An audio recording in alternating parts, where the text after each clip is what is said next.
Hello and welcome back to Strange Stories with the Seeker and the Skeptic. Today we are talking to one of my absolute favorite people in the world, my friend Meg Resnick. Meg is a therapist and a Reiki master teacher, and she has been integrating spiritual healing into the clinical work that she does with her clients, which I think is awesome. And we've got a lot of different things to talk about today. So I've been really looking forward to this conversation. So thank you for being here, Meg. Aw, thank you for your kind words. I feel absolutely the same way. It's great to be here. Yeah.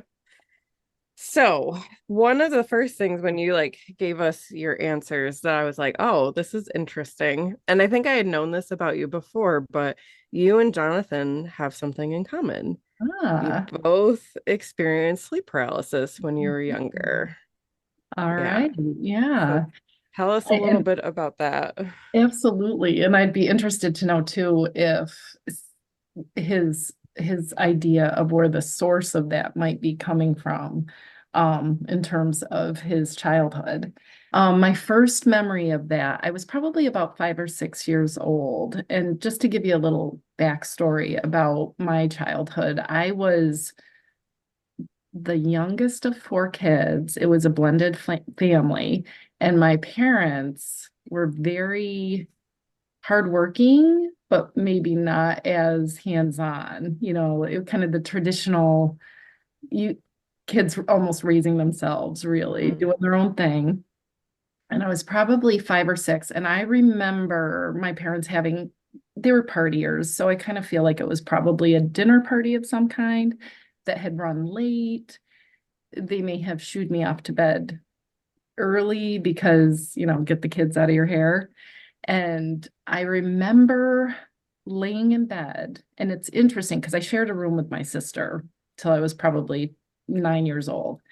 And I remember laying in bed and hearing noises coming from my dresser and looking over and recognizing that the bottom drawer was open. And I don't know at what point, but started to feel very terrified that something was in my dresser. And then the paralysis became evident at that point, just hearing noises, not being able, the typical where you're sort of talking, but nothing's coming out. Mhm. Help, help, or mom, mom, but nothing's happening. So, and just feeling like weighted in the bed, Okay. just like not that something was holding me down, but like my body literally was heavier than I had the muscle tone to lift. Wow. And so as that memory unfolds, I remember seeing little tiny beings. They were small. So I know a lot of sleep paralysis in the research I've done, because obviously I was like, wow, as an adult, this has become more interesting to me. And we have the internet now. So looking things up, but a lot of people report like sort of a black figure or, I think they're called hypnagogic, just hallucination. But for me, it was these little tiny men, and they were sort of dressed as if they were going to an opera. They were dressed in like tuxedos, but they kept jumping in and out of my bottom drawer and laughing at me, kind of in a way that was sort of making fun. So I remember feeling embarrassed and feeling like angry, but also scared and what is going on, and I can't move. So that was my first memory of it. Wow. I can't even Um, imagine being that young and how terrifying that right, must have been. right, exactly. Well, and you and I know this, then, the next day trying to share this with my family and Hmm. everybody just being like pat on the head, and Yeah. that didn't happen. Go away, little Oh, Meg. Yeah. Meg's looking for attention. Yeah. So because of the way my childhood unfolded, I think that now that looking back on it, I know that had to be just a sense of overwhelm or stress in my life at that time during my waking hours. Um, but also what happened after that was just, I had probably maybe two or three more bouts of that from the age of like 5 to when I moved out when I was 17. But I was like a chronic sleepwalker.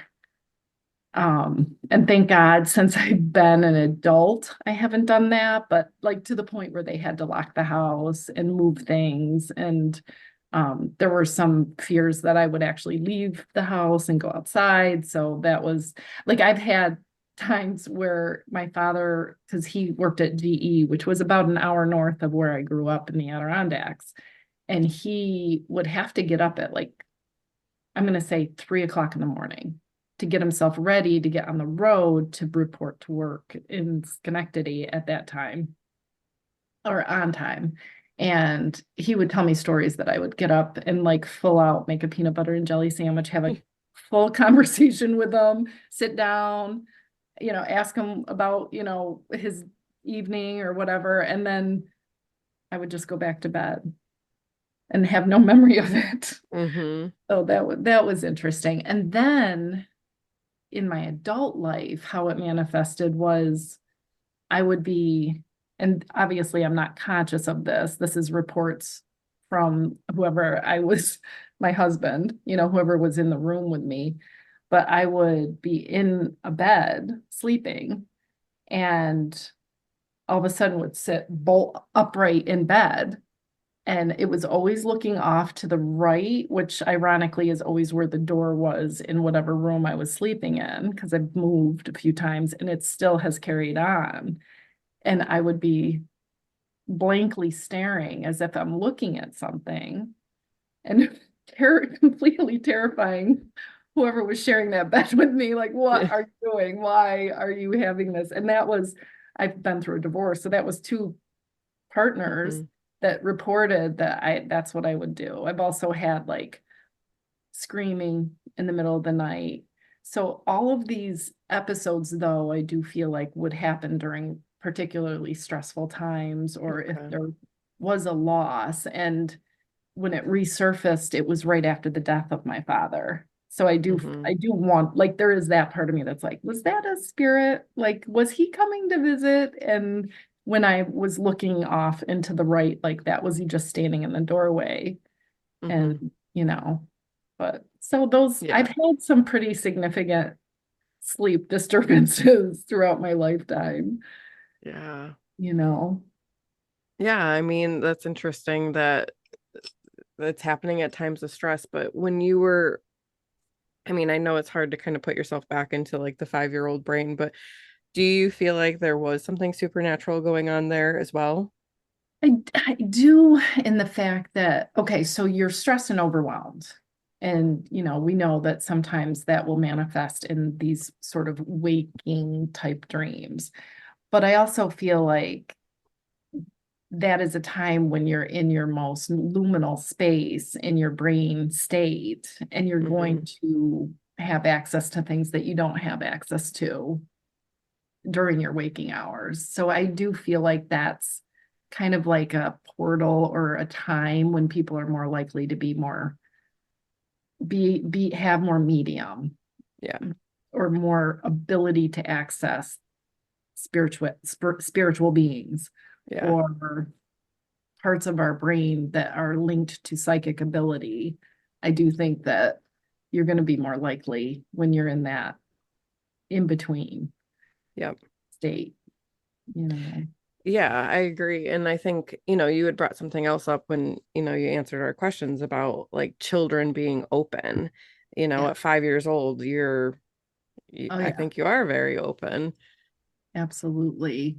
Um, and I do think that that is something where not only are we more open, but we also are more attractive, in Mm-hmm. terms of we have that childlike wonder and innocence and purity of spirit. Mm-hmm. It's sort of like we're closest to our state of carnation, Mm-hmm. So I do think that the spirit realm is much more drawn to the light of children.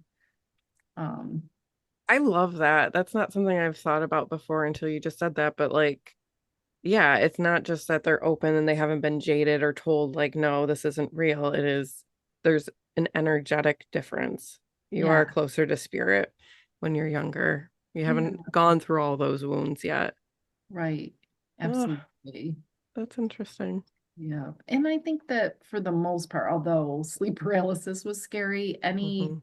time that when I was younger, anytime that I was probably open and experiencing something that was of more of a paranormal or a spiritual nature, you're not as afraid. You don't have like the social norms of I should be afraid right now. That doesn't Mm, make sense. That shouldn't be happening. I think yeah. we kind of live, especially again, if you knew my childhood, I think I really spent a lot of time in play, make believe, fantasy because I didn't have a lot of structure to my I didn't have a lot of structure to my routines and I obviously went to school, but I think I had a lot of alone time, Hmm.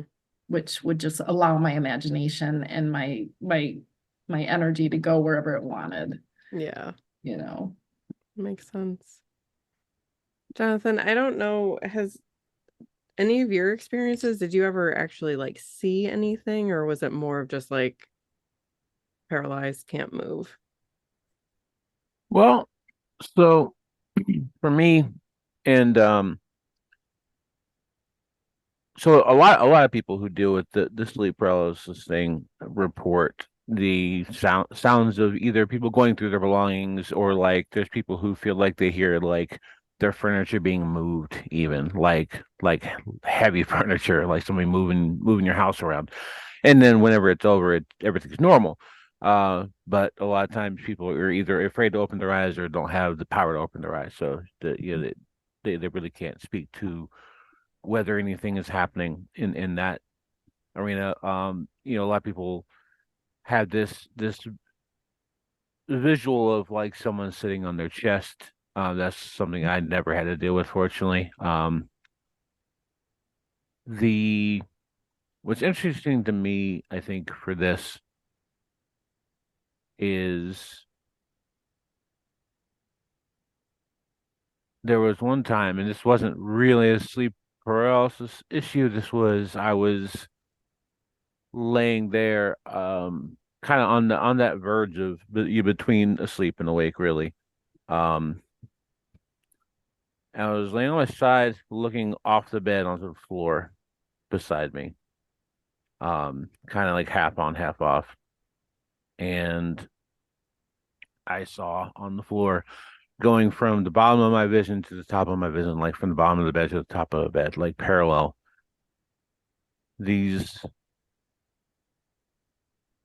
They look like miniature humans, and they were walking from the bottom of my vision to the top of my vision, and there were five or six people dressed like stereotypical TV cowboys, kind of. And there was a wagon and like a horse that was pulling it, and it just went across my vision. The main difference between what you just said and what I just said is that I was 22 when this happened. This is not when I was a little kid. I was an adult. I was a college graduate at that point. Um, Oh, and it's one of those things where like it happened, and they were like I could hear them walking. I could hear like noises, and it happened and it stopped and it started and they left my range of vision, and I looked up, a look around, and at this point I um I was living with someone, I had a partner, and this was not a person that you could talk about this kind of stuff with. They would have told me I was either full of shit or losing my mind.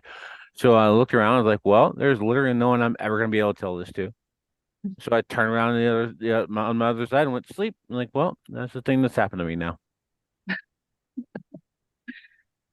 Now so you get to talk about it.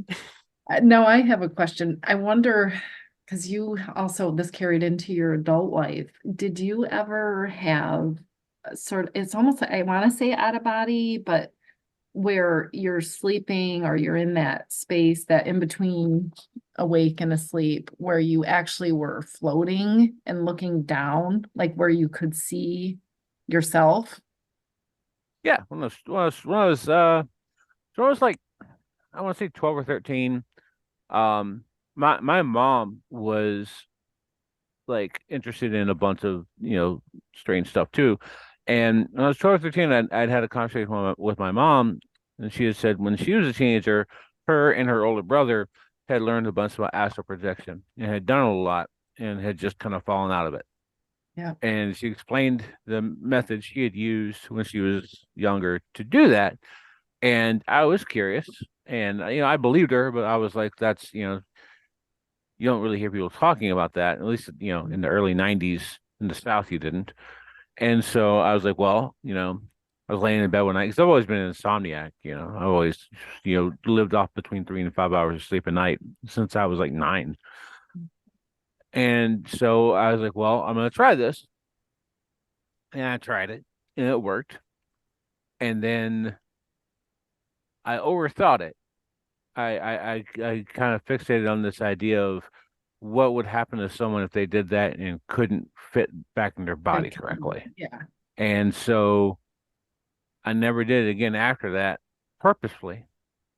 Yeah. But a lot of people, when they're teens and even into their early adult lives, will report that they have these moments when they wake up and they feel like they're falling into their bed.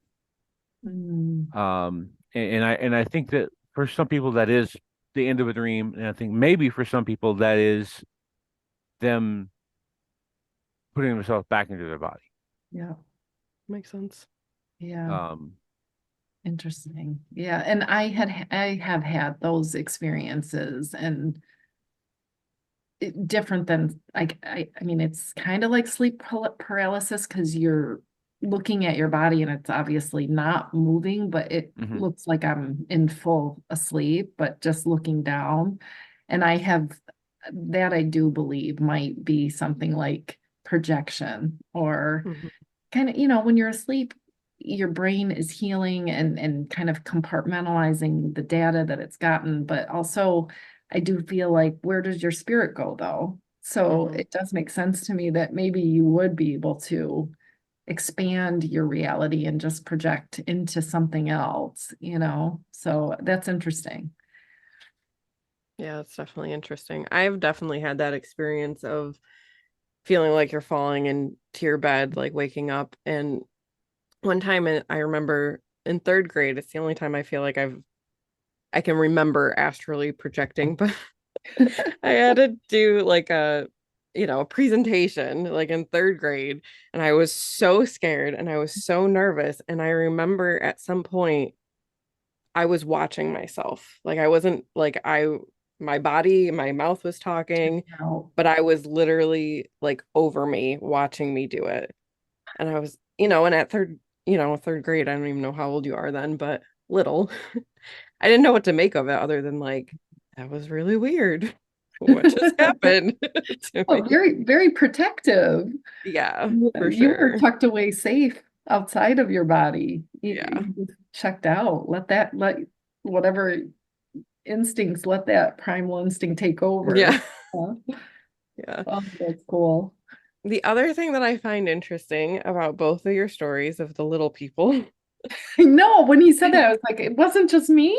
it wasn't just you. That's very strange. But last night we watched Supernatural and it was about little fae people. Yeah. And then he was listening, like he's listening to a podcast that was about like the fae and UFOs, which is like exactly what that episode was about. And I'm like, that's just interesting synchronicities. Wow, no, that definitely is very cool. Yeah, I just remember because in that with my adult research, I never read anybody else's story that like Jonathan's that included miniature humans Hmm. or possibly fae or some kind of little Something. being. It's just a little Yeah. being. Yeah. That's very interesting. Oh, they're definitely out there. There definitely are modern people who are doing research about fairies, for example. Like there's this guy, just Josh Cutchins, he did like a book about Bigfoot not being necessarily like a flesh and blood thing. He did a book about fairies. He's done a bunch of stuff. There's quite a few people out there. You just have to know where to look for stuff anymore, really. Mhm. But it is a subculture that has got a lot to it these days. What it interesting to kind of to go back to the whole hypnagogic state thing. There's been a lot of people over the past, I would say, 150 years who have done a lot in looking at that first 30 minutes after you wake up, the last 30 minutes before you go to sleep. Like Emile Coué was one of the first power positive thinking people. He had this mantra that he had people say that is like kind of a cliche at this point. It starts out like every day and every way I'm getting better and better. And he would say that 20 times right before you go to sleep and 20 times right when you wake up, because basically that's the best time to hypnotize yourself, Yeah. because we are machines and we are programmable. And so that is the best time to program yourself, is when you are in that, kind of semi-suggestible state. Yeah, definitely. And yeah, I think there's even research saying that the chemistry in our brains is more receptive, whether it is to something, from a different dimension, or it is from, manifesting our own realities. So there's actual DNA and chemistry that's Hmm. happening. We're in that state. Yep. How late into life did you experience the sleep paralysis thing?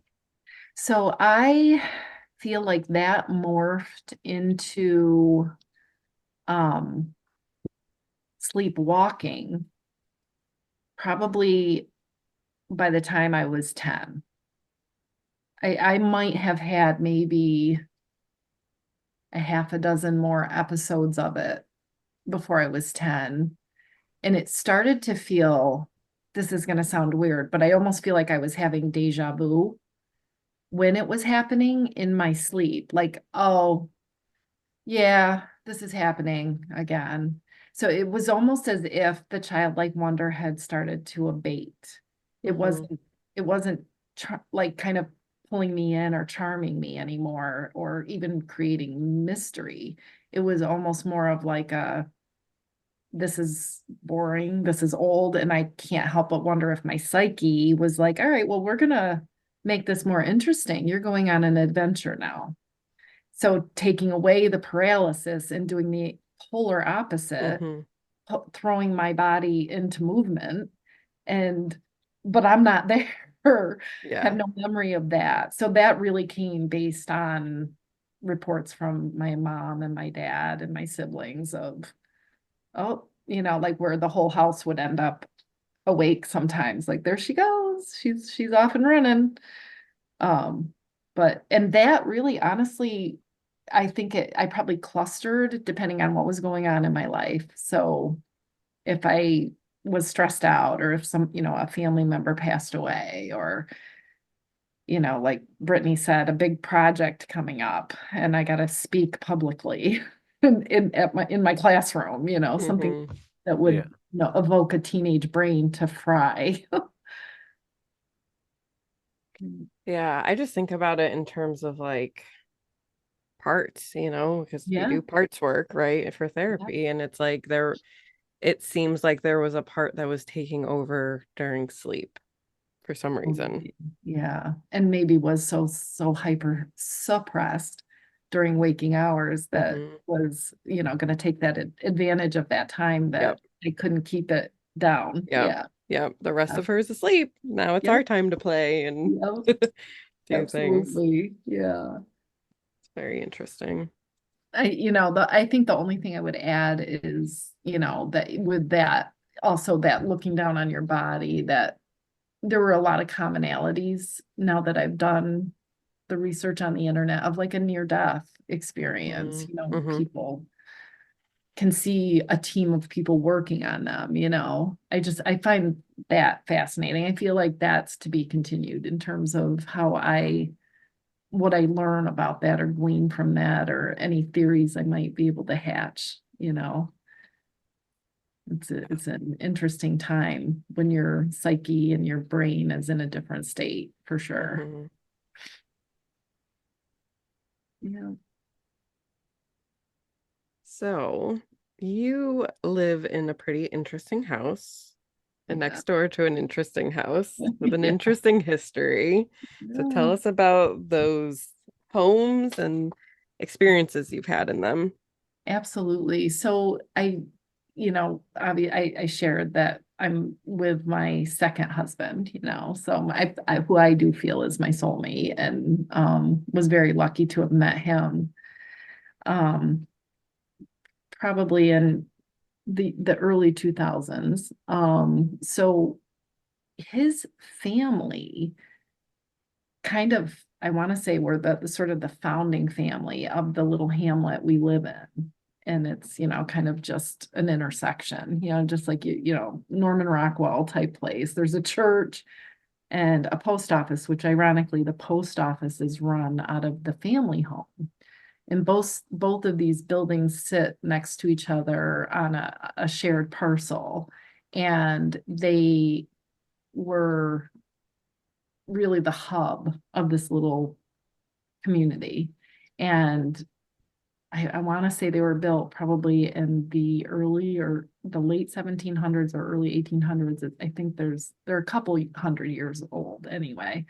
And 8 generations of people have been here. And within the post office, which is attached to an old country store, which is also attached to a beautiful old Victorian home, a lot of activity happened there in those 8 generations. And the family has always run that post office. And next door, so this is the house or structure I actually live in, was the funeral home.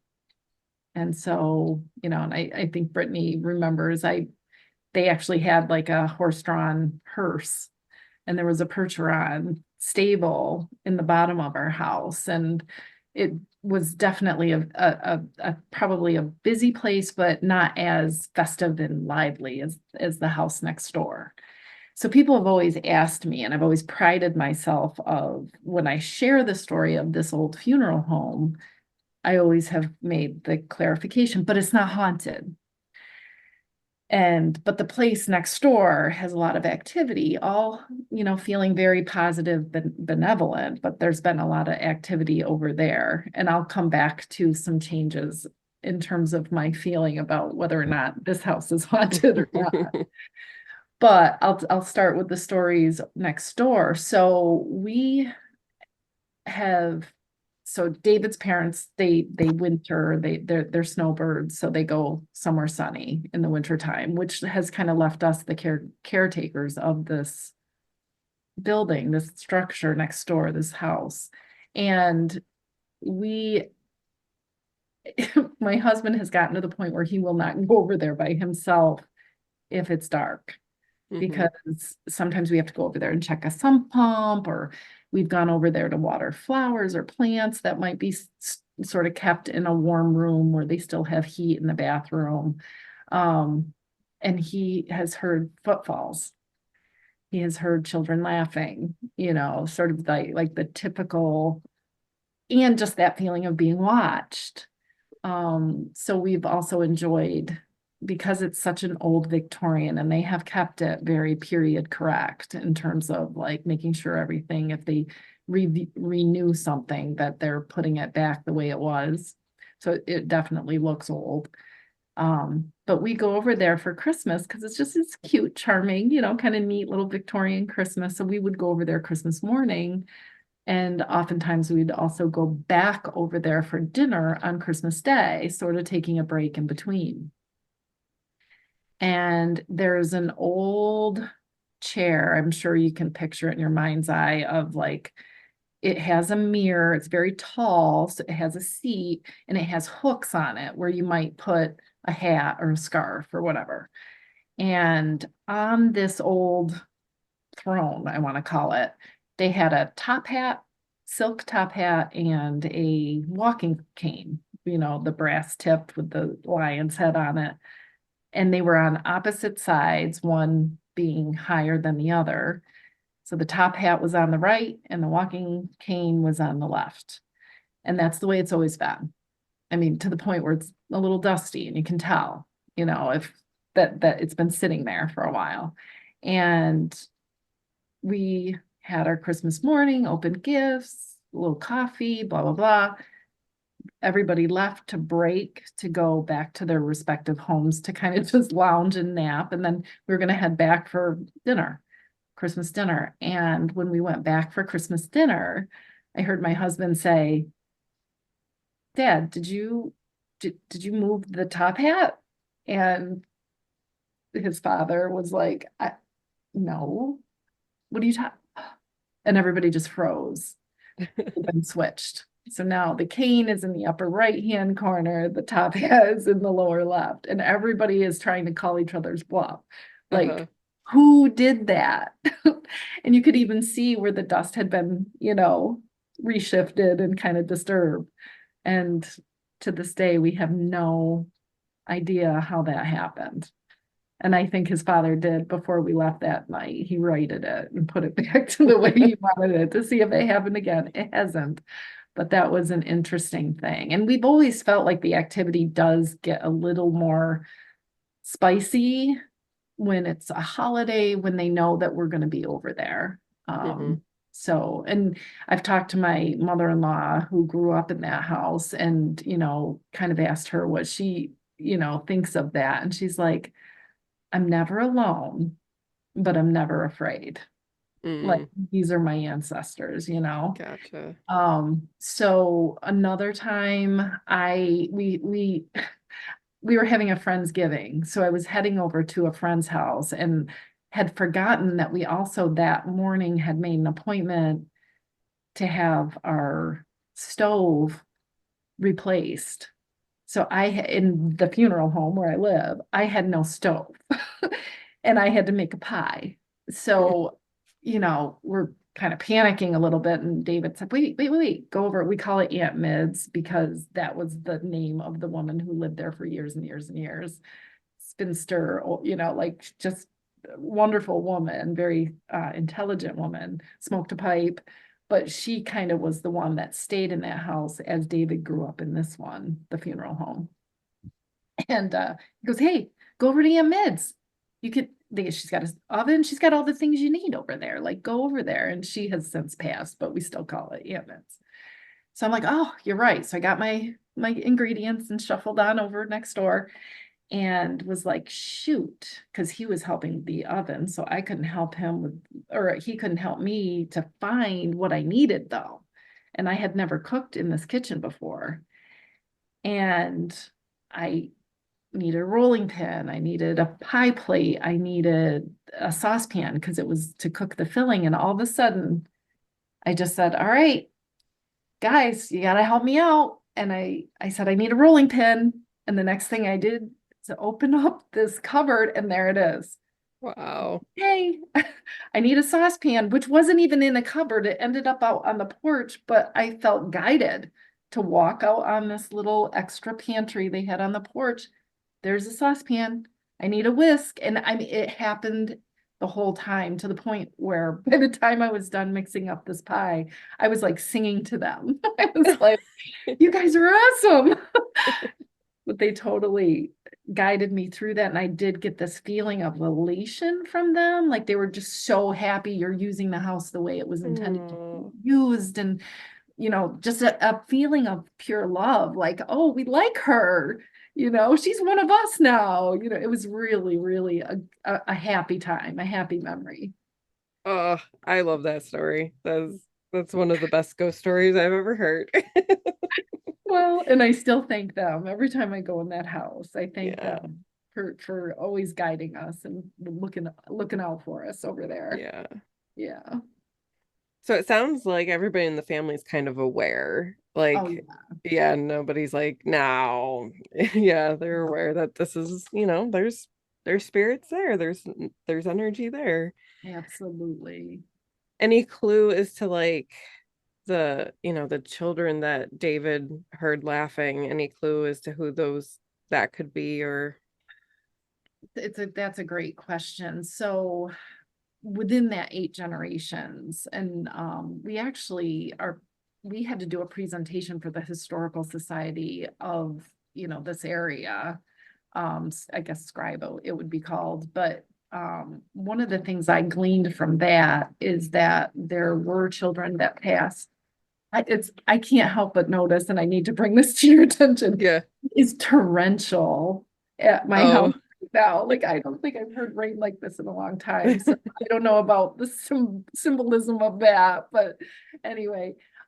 So yeah, so there were children that passed, that got sick and passed. There were also a lot of husbands. I think there was a doctor that sort of met an untimely death.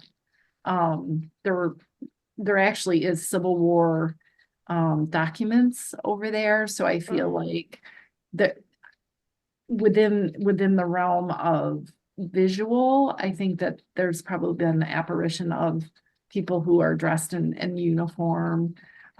So I don't know specifically whose child that was, Hmm. but I did hear about there being illness in that house and within that family. And I think that there were 1 or 2 children who have passed before they, untimely, before they got to live their life. Yeah. Yeah. So Wow. I'd like to research it more. Maybe to be continued. Maybe I'll come back after I Yeah. do some genealogy over there. Yeah. I mean, Yeah, 8 generations, that is just wild, very. And I haven't shared this with you, but or maybe I have. It's incredible the amount of like artifacts that are over there, but there is one whole room that is completely nothing but dolls. Oh. Yeah. And so you walk in and they're the ones with like the blinky eyes and the Uh-huh. porcelain. There's one that like even way back in the 40s where they started to have dolls that walk. So I mean, it's in little doll clothes and it's unbelievable. You walk in and you're just instantly creeped out if that Yeah. kind of bothers you. Yeah. Yeah, so there's Oh, definitely been children in that house. yeah. Yeah, And I mean, the house itself has so many memories and so many experiences, but just the artifacts and the dolls and the antiques that are there, I'm right. sure that carries a lot of energy as well. Absolutely. And to wrap, kind of put closure to what I was alluding to. So I've always been really happy that there's not paranormal activity here. And for years and years and years have never experienced anything. Um, Interestingly, to go back to the comment of children they attract or they're more open. Since Delilah has spent so much time, that's my new grandbaby, has spent so much time in this house, I've started seeing things. Hmm. And so is she. So, I mean, I think you know the layout of my house. There's sort of a formal dining room, and you can see that room from the living room. So Delilah and I will be playing, and all of a sudden Delilah's waving and talking to somebody in the formal dining room. I've seen shadows in the room that I do my telehealth, because there's a pocket door. Sometimes I'll leave it ajar for my kitty, and all of a sudden I'll see a shadow walk back and forth, and it's like there's nobody in that room. So noises, we've heard footfalls here where David and I both look and we're like, okay, the dog's next to Dave, the cat's on my lap. You hear that? And, of course, we're both like, yep, that definitely was something going on upstairs, to the point where he'll go upstairs to find nothing. So I think that they are probably feeling a new reborn life in this house since we've started having babies in my Mhm. family. So, Yeah. yeah, so that's been kind of interesting. Well, and your energy shifting too, you're opening more up to your spirituality and stuff like that. So it's like, you kind of got two things going on where the Yeah, energy's changed, and that might be very attractive to some spirits. absolutely. And yeah, we talked about the childlike wonder of spirituality. I think that that probably is helping me to be more open too. Hmm. Possibly they've been here all along. Who Yeah. knows? I just Yeah. was so busy with my mundane life, not noticing that there's some energy here. Yeah. So good point. Yeah. Very cool. Never a dull moment. No. Does it feel okay though? Like it doesn't feel, yeah. Totally, totally feels fine. I don't think I've had any malignant feeling about the energy here.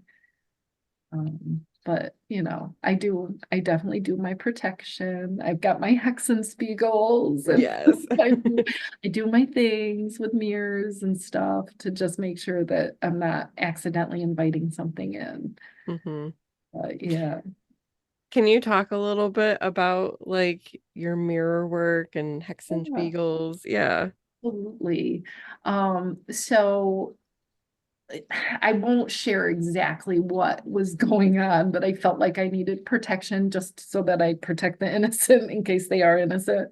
But I started to just really have, and I know you're an empath as well, just sort of absorbing this heavy, heavy feeling from being around certain, people or certain situations and just kind of within my spirituality was like, I bet there's a spell for that, or I bet there's like a protection amulet that you could have that would help you to not, obviously we never want to send bad energy out, but just to keep me protected and safe. And I know you do Reiki and we trained together for that. That was awesome. So like some of that kind of helped me to understand there isn't bad energy, we're just sort of vibrating at different frequencies, but I wanted to find something that would give me some equilibrium in that and help me ground if I needed to. And I ended up researching a little bit and stumbled onto mirror magic. And one of the things that they talked about was Hexenspiegels, which I think is a German word. I don't know the exact origin or terminology, like what it translates to. But what it meant to me in that reading was just that even back in the like 1800s, women would wear hat pins with mirrors on them and men with their pocket watches. That what they were really doing, it was kind of a return to sender. So if energy is coming at you that doesn't feel good or it's a little heavy for your vibration, it literally would just send it back to the person who might be unintentionally or intentionally hexing you. So I started to kind of use that. So when you come in my house, you'll see charmed mirrors, whether it's with Reiki or I might have, done some incense and tried to really seal that magic into a mirror and it'll be reversed. So it's actually pointing out at the outside of my house and I also started making Hexen Spiegel charms so that if somebody came to me and said they weren't feeling well or that they're having a hard time with a family member, just to kind of give them that strength and that and to help them do a visual of I'm bouncing that energy back to them. I'm not receiving that. And Hmm. so that reflection would be important to them. So yeah. And they kind of Yeah. look cool too. So They people do always look ask, very cool. what is that? What's that? Yeah. Sounds so goth. What is that? Yeah. So goth. No, I love it. No, you've done some beautiful work, and I think it's You. really cool concept. And I mean, you know, in different like energy classes I've taken, people have talked about like imagining you have a mirror around your Yeah. aura, but this is like a physical one that I just love that. I love that it's tangible. You can program it, with your intentions and your energy. I think that's very cool. Absolutely. Yeah. And in the world we live in now, a little protection cannot hurt us. Yep. Exactly. Absolutely. Well, I'm glad you like it. I do very much. Yeah, so like that actually is just it's just a compound word from German. Spiegel is just mirror. It's just mirror. So Hexenspiegel Okay. is witch's mirror, basically, or witch Okay. mirror. Yeah. Wonderful. Thank you for doing your research. Awesome. He's good like that. He's a wealth. I love Yeah, that. doing the Googles. I love it. So I know another thing that we wanted to talk about today was your experiences with signs. So Yes. tell us some about those experiences. Well, I would say, I mean, you know this, I've lost a lot of family members kind of prematurely, and so I think in retrospect, what led me to my spirituality is I kept feeling like these signs are coming and coming, angel numbers, 1111, and feathers and things where I would be thinking of something and then the sign would come and I'm like, okay, so I would start to make connections to this is a sign for my lost loved one. And so my my brother, so my dad passed away, but then my brother unknowingly had the same heart condition that my father had and died a year younger than my dad did. So my dad was 59, he was 58. So that's, it's sad, but his birthday was on April Fool's Day. And he April Fool's Day one year, I looked outside and it was snowing, which in our neck of the woods in New York State, that's not necessarily rare. It's very depressing when you're starting to gear up for spring. But I looked outside and there was a cardinal on the banister of my deck. So sliding glass doors, and then maybe 3.5 feet away, there is this cardinal. And I went outside and it didn't move. It just stayed in the snow. And then I put my hand out and I actually was able to pet this cardinal. Wow. And I have video of it if you want to put it on your website. So I'm Yeah. actually petting this cardinal and I'm sobbing, I'm crying because I'm just so in awe. Like, how can this be happening? And I know people have beautiful stories of cardinals. Hmm. And I was like, I don't get it. Like, what? It was on my brother's birthday and he died a month later. And I am fully convinced that that was my dad coming to say, hey, reach out to your brother. It's his birthday. Make sure that you have an opportunity to have that last text, that last interaction. Hmm. But that was really special to just like the cardinal did not move. It was just like wanted me Yeah. to interact with it, you know. So Wow. that was a big one. So I was like, okay, duly noted, well played. Like that was pretty interesting. And since then, I feel like I've opened up more to them. And I think that's when you're going to see signs. And some Hmm. people might say, well, you're kind of willing that to happen. But I do feel like it's more that you are more sensitive to those, So I know, I had a beautiful big Bernese mountain dog, big goofy dog that ironically was named after the Percheron that used to take space up in our basement before he was born. And he passed away I'm gonna say on a Sunday morning. His hips gave out and he was 10 years old. Berners don't live, I always say it's quality, it's not quantity with these big dogs. And we were all just heartbroken, but we sent him off beautifully. It was like he just went to sleep, and it was, the whole family was here. It was great.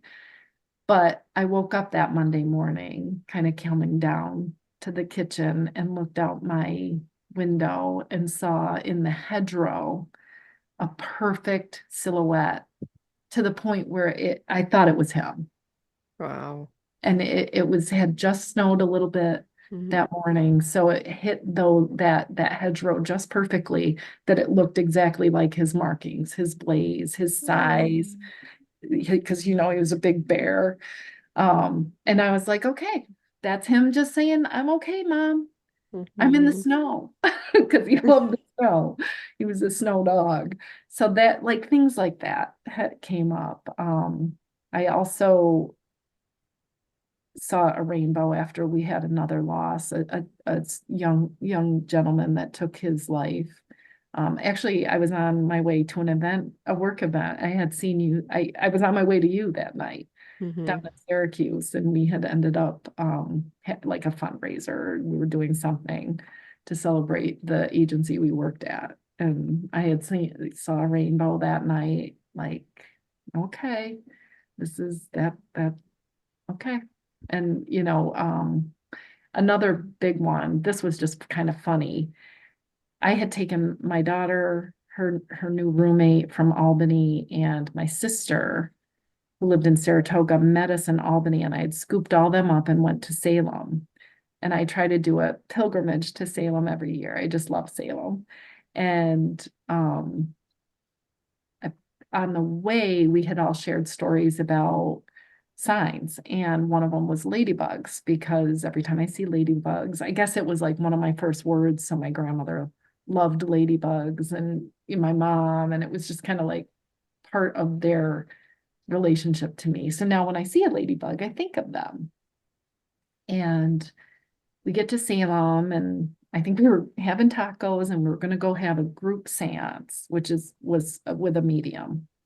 And we all were like, we need to come up with some kind of like keyword so we know if she's legit. And ladybugs, like we were talking about them for an hour in the car. Well, that'll be our keyword. And sure enough, we're sitting in the seance, and she's giving us our reading, and she was good. I mean, there was definitely a lot of what she was saying that was legit.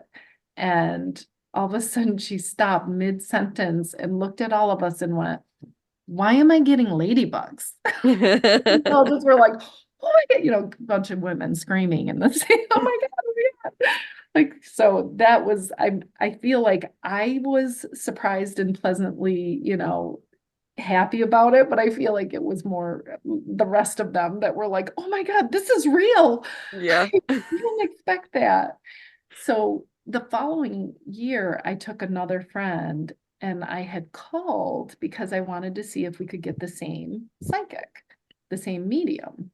And I had called and left a voicemail for one of the shops down there to see if I could get in for a reading with this person, with my friend.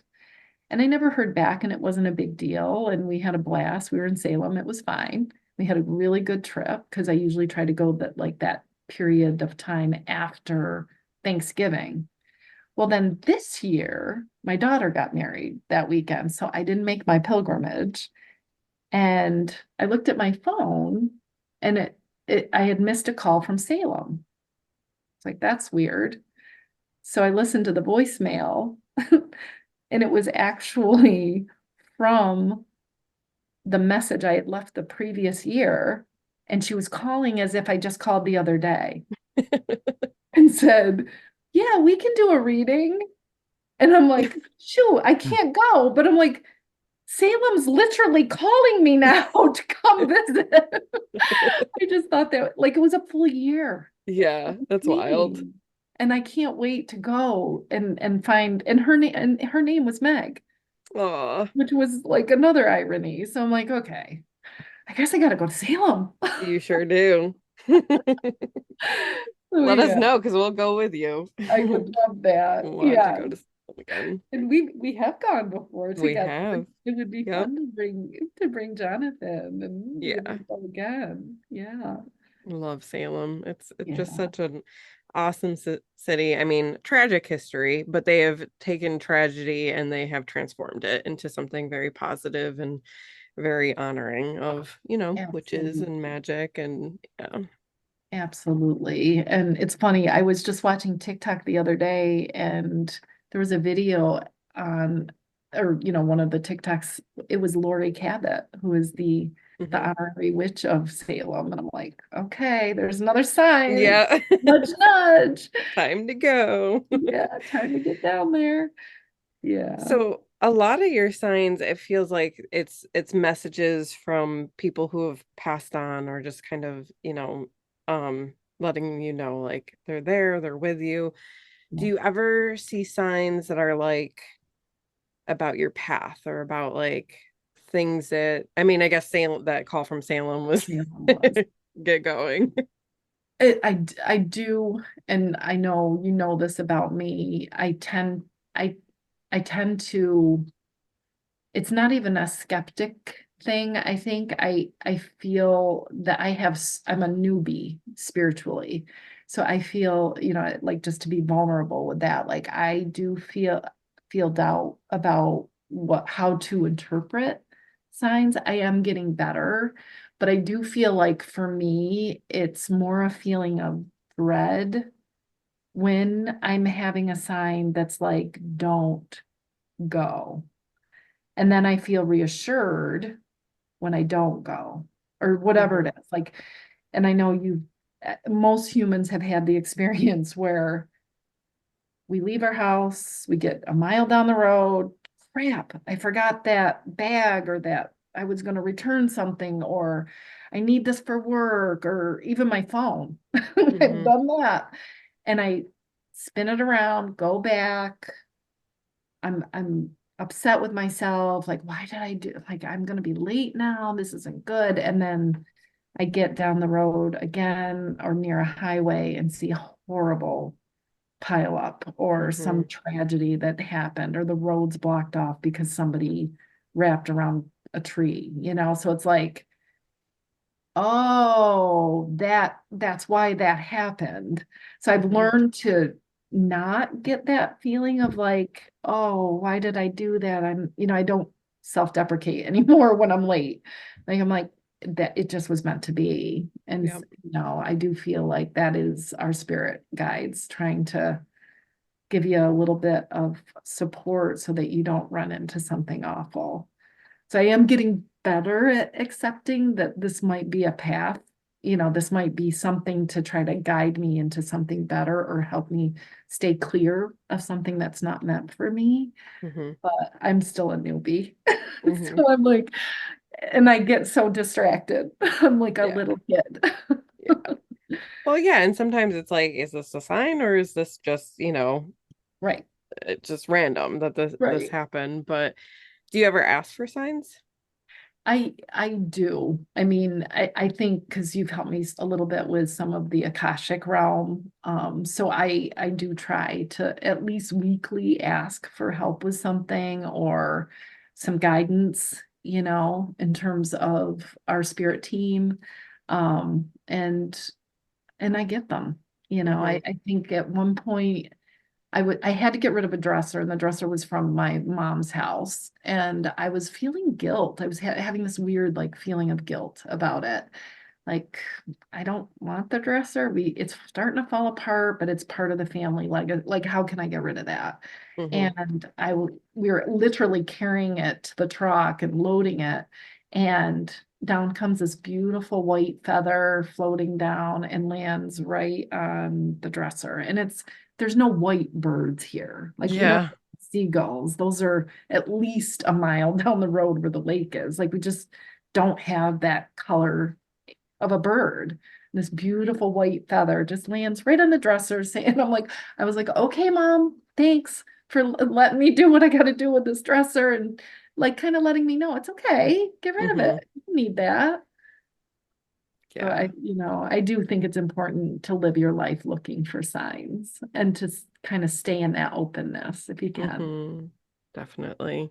Yeah. Yeah, I definitely I've been recently asking for a lot of signs of like, if this is aligned for me, I'm gonna see, like my most recent one was like a pineapple, right? Yes. Like just it's like the first thing that pops into my head. It's random, not something that I would necessarily see like every day, and then it's like when you see it, it's like, like there's like that, Yeah, I don't know, for me, there's this gut reaction of like, oh, there it is. That's the sign I just asked for. absolutely. Yeah, no, I do love that. And I think in my sort of amateur mind, there's been a lot of surprising signs, but they're so blatant. Mm-hmm. But I want to get better at actually asking, like, if this is in alignment for me, just like you said, Mm-hmm. send me this symbol or help me to see this, and I always find it interesting retrospectively that, like, okay, I knew I was going to see a deer. I didn't expect to see it on a label, but that's also Yeah. a sign. Like, you think it's going to be in the physical Yeah. form of, like, it's in the woods, and well, Yep. I'm not going to be in the woods and then all of a sudden you see a deer Yep. on a beautiful painting. You're like, oh, Yep. that's what that was. Yep. Yeah. Yep. Jonathan, you read an interesting book about synchronicities. Can you talk about that at all? So there is this guy. His name was Robert Anton Wilson, and he wrote a bunch of stuff. He was a futurist. He was friends with Timothy Leary. Um, he there's a lot of things. But he wrote a book called Cosmic Trigger. There's actually three of them: Cosmic Trigger 1, 2, and 3. I've only read the first one, and then a book called Prometheus Rising. I've read those two in the past 6 months or so. Um, and basically, he wrote it in a way that is kind of an attempt to get people to recognize synchronicities as a kind of a jumping off point for other things in their life. One of the things that he says in an early chapter is uh, take a walk, and before you go take a walk, say to yourself, I'm going to find a quarter. And Mm, sometime on your walk, you're going to find a quarter on the road, okay. um, which I did, you know, and I And you did found a find a quarter? quarter. Yeah, Oh gosh. absolutely. Um, that day on a walk in the street. I did send a copy of that book to a friend of mine who's kind of figuring things out for himself. He's coming from one belief system into not having a belief system, and um, not to get too much into somebody else's story because it's not really my place. But whether or not having read, he did read it, and whether or not having read that will help him, I do not know. But hopefully, it'll give him something to think about. It Absolutely. certainly did me. I definitely recommend that book and also Prometheus Rising to anyone who's interested in this kind of stuff.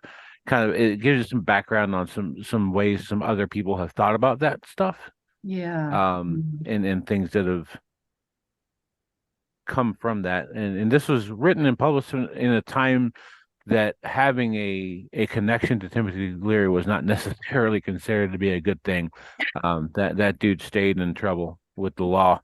Yeah. Um, and it's not as controversial now, decades removed. There's a lot of stuff he thought has been proven to be accurate Right. in a lot of ways. Yeah. Um, Really interesting. but yeah, I would definitely recommend that one for sure. Okay, I will definitely check it out. One other thing, probably a big one. Brittany, you had asked about my path and if there ever has been a time when I received signs or guidance that was pretty significant in my path. I had mentioned that my father had passed, it was a heart condition, and my brother then passed of the same heart condition. And I was a half marathon runner, so I didn't think that that was going to be something I would ever have to really worry about.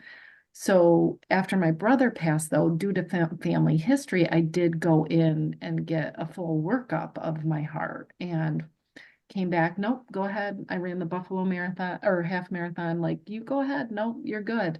And so fast forward 6 years later, um, I started I was still running, and I had had this feeling out of nowhere that I wanted to go get an Apple Watch. It was kind of like a reward, and I had wanted one for a long time. My friend had one, and I just decided that particular day I finished. It was a Swigo. I think it was like an autism run or something. So I decided I was going to go into AT&T that day, and I purchased my Apple Watch and put it on. And by 7 o'clock that night, it was telling me I was in AFib. And I can't explain what had propelled me to really want to do that particular day. Mm-hmm. But they fixed me up with a Holter monitor, and sure enough, the Apple Watch was right. And I do feel like that urge to get that Mm-hmm. watch that day, combined with the beautiful technology of Apple, that saved my life because I Yeah. am 55. I mean, it could be likely that I was going to suffer from the same Mm-hmm. affliction and end up because it was AFib. So, Yep. that's a bad that you don't mess with AFib. And No. since then I've had an ablation and I ran my first half marathon again. And there was a rainbow that day. Aw. So I do Yeah. feel like there's a lot of synchronicities. And Jonathan, I am going to check out that book. Yeah. Awesome. Yeah. Yeah. Let me know what you think. Yeah. Absolutely. Yeah. You were being guided for sure. Whether you were consciously aware of it, it was just like, spirit Well, was what talking to you. exactly what floored me is I kept going to the doctor and asking them to check me out. Mm-hmm. But it wasn't until that sign came to go get Right. that watch, and Yep. I'm positive that there was some serendipity to that. Yeah. Yeah, Yep. And then you had the data to show, exactly. proof I could like, say, hey, look at this. this is happening. Yeah. Thank you, Apple. Yes, I could be a spokeschild. Yeah. You should give me some of their money. Yeah. I'll promote their product. There you go. Oh, Yeah. good stuff. I just want to let you guys know how much I love your podcast and all the wonderful things you're doing and giving all of us a chance to talk about things that typically we don't talk about. And, Hmm. it really does give everybody a place to share. And I'm sure that our stories prompt somebody else to be curious about the synchronicities in their life. And could that have been something that's not easily explained? Yeah. Well, we definitely appreciate you coming on and, everybody that comes on. It For some people it's an act of courage, because a lot of these things are I think it's becoming more accepted and people are more open to spirituality and the paranormal, but for a long time it's been stigmatized that you're crazy, if you Yeah, think ghosts are real or aliens or, anything. exactly. I Yeah. agree. But my gosh, we only use what percentage? Like a really teeny tiny Hmm. percentage of our brain. It makes sense that there's more to our ability to tap into psychic ability and Yeah. paranormal stuff. So I think that that's crazy not to believe that there's more. Yep. Absolutely. No, thank you. Yeah, thank you. This has been a wonderful conversation. Very Uh, appreciative. Well, I appreciate being on, and I'll look forward to all the wonderful topics you guys are doing. Yes, we hopefully have some more interesting ones to come. So we Absolutely. shall see. All right. Well, I hope you guys have a great weekend. Yeah, you as We well. Thanks will, for you talking to us. I too. do actually have one more Oh, yeah. book Okay. suggestion for anybody dealing with synchronicity stuff. It's a real short one. I think I read it in like a couple of hours.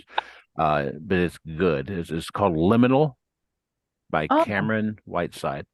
It's a fiction book, but it is fairly new, but pretty well known amongst people who have read it as a little bit of a synchronicity generator. So anyone interested in that might be also interested to check out that book. It's called Liminal. okay. Awesome. I will look into that too. Cool. And I feel like Awesome. liminal is that, I don't even know the meaning of that word. It I sounds feel like luminal, which is a brain state. So I wonder liminal. I wonder what it means. We'll have So to, it's kind of something that is liminal. Is it's in a state of being uh in between. It's yeah. transitional. It's Okay. you're in an intermediate state, Okay. So that is what I thought it. transient. Yeah. Transient. Yeah. Okay. Well, that's awesome. Thank you for the suggestion. I will definitely look into it. Awesome. Very cool. Well, guys, take care, and I You will look too. forward to catching up with you soon. Okay. For All sure. right. All right. Bye, Meg. Bye.